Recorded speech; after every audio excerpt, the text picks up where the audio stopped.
தாகமா இருக்கிறேன்னு சொல்லிக் கொண்டு இருக்கிறார். இங்க ஒரு மனுஷனுடைய இருதயம் திறக்கப்பட்டுருச்சு.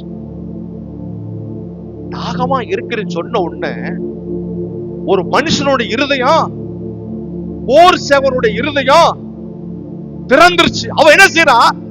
தாகமா இருக்கிறாரே என்று சொல்லி அவன் ஒரு போர் சேவகன் அவனுடைய ஆசையை நிறைவேற்றுவதற்கு என்ன செய்யறான்? கடல்காரன் எடுத்து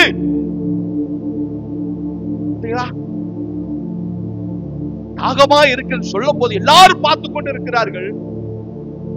தாகமா இருக்கிறேன்னு சொல்லி எல்லாரும் வேடிக்கை பார்த்து கொண்டு இருக்கிறார்கள். ஆனா ஒரு போர் சேவனுக்கு இருதயம் திறந்து என்ன செய்யறான்?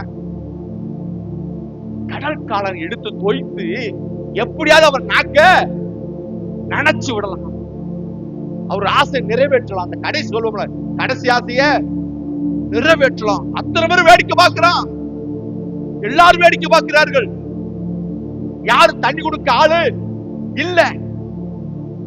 நாம தியானிக்கிறோம், தாகமா இருக்கிற ஆத்மா தாக, ஆத்மா தாகன்னு நல்ல விஷயம் தான்.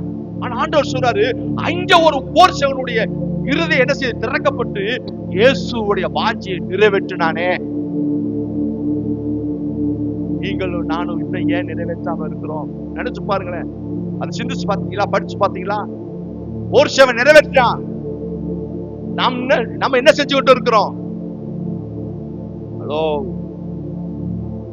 நிறைவேற்றுவோமா? நிறைவேற்றணும். இயேசு தாகமா இருக்கிறேன் நம்மளை குறிச்சு ஒரு போர் சேவன் நிறைவேற்றினார் சொன்னார். நாம் நிறைவேற்றுவோம்.